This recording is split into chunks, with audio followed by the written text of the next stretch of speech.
Reporter में सबसे पहले बात महाराष्ट्र की करेंगे। महाराष्ट्र की सियासत से जुड़ी ये बड़ी खबर आई है। बीजेपी नेताओं ने राज्यपाल से मुलाकात की है। परमबीर के लेटर और वसूली कांड की जानकारी राज्यपाल को दी गई है। सीएम उद्धव ठाकरे पर भी बीजेपी ने बड़ा हमला बोला। वसूली में सीएम उद्धव भी शामिल है। देवेंद्र फडणवीस ने ऐसा आरोप लगाया एक प्रेस कॉन्फ्रेंस के जरिए। सीएम उद्धव की चुप्पी चिंताजनक है, ये भी कहा गया। महाराष्ट्र सरकार महावसूली सरकार हो गई है। महाराष्ट्र के पूर्व सीएम देवेंद्र सिंह फडणवीस ने यह बड़ा आरोप लगाया है और आज ही बीजेपी नेताओं का एक डेलीगेशन राज्यपाल से मुलाकात करने के लिए पहुंचा था। फडणवीस ने कहा कि वसूली कांड पर सीएम मौन क्यों है, कितना हिस्सा मिला है, उद्धव ठाकरे को सामने आना चाहिए। आज गवर्नर से मिलने के लिए बीजेपी नेताओं का एक डेलीगेशन पहुंचा था और अटकलें ऐसी भी लगाई जा रही हैं कि हो सकता है कि राज्यपाल राष्ट्रपति से मुलाकात करें और महाराष्ट्र में राष्ट्रपति शासन लगाने की भी बातचीत चल रही है।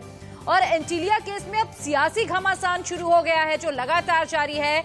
मुंबई के पूर्व पुलिस कमिश्नर परमबीर सिंह की चिट्ठी पर सुप्रीम कोर्ट में भी आज सुनवाई होनी है और आज का दिन महाराष्ट्र की सियासत के लिए बेहद अहम, क्योंकि आज देवेंद्र फडणवीस एक डेलीगेशन के साथ महाराष्ट्र के गवर्नर से मुलाकात करने के लिए पहुंचे थे और इसके बाद उन्होंने एक प्रेस कॉन्फ्रेंस की जिसमें उन्होंने बड़े आरोप उद्धव सरकार पर लगाए हैं और कह रहे हैं कि शरद पवार को दो बार प्रेस कॉन्फ्रेंस क्यों करनी पड़ी।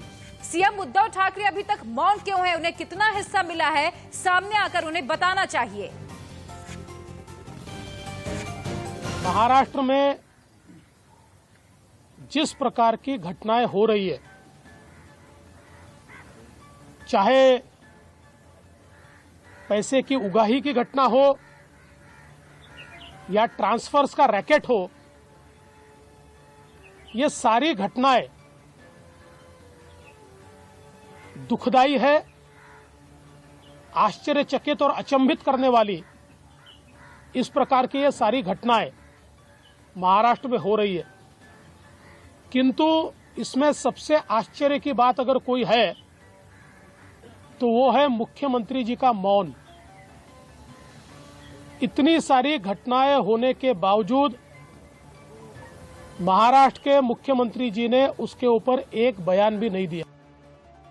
इस सरकार में कहीं पर भी नैतिकता नहीं दिखाई पड़ती, क्योंकि इतना बड़ा रैकेट बाहर आने के बाद जिन्होंने बाहर लाया उन पर तो कार्रवाई की गई, लेकिन जिन्होंने रैकेट किया उनके ऊपर कोई कार्रवाई नहीं है और कार्रवाई की बात भी नहीं है। उसके ऊपर हम कोई कार्रवाई करेंगे इस प्रकार की चर्चा भी नहीं है। और इस महावसूली सरकार में कांग्रेस पार्टी का क्या अस्तित्व है हमको तो समझ में नहीं आता, पर यह ध्यान में आता है कि शायद ये जो हफ्ता वसूली हो रही है इसमें बड़ा हिस्सा उनको भी शायद मिल रहा होगा, इसलिए वो मौन है, वो कुछ कह नहीं रही है।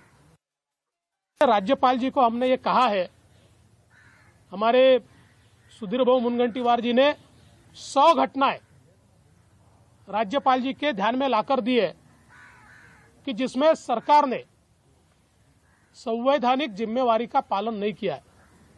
और राज्यपाल जी से हमने इतनी ही मांग की है कि चूंकि मुख्यमंत्री भी बोलते नहीं है, सरकार भी ठीक चल नहीं रही है, ऐसे समय कम से कम मुख्यमंत्री जी को आप इसके ऊपर रिपोर्ट मांगिए। राज्यपाल जी को अधिकार है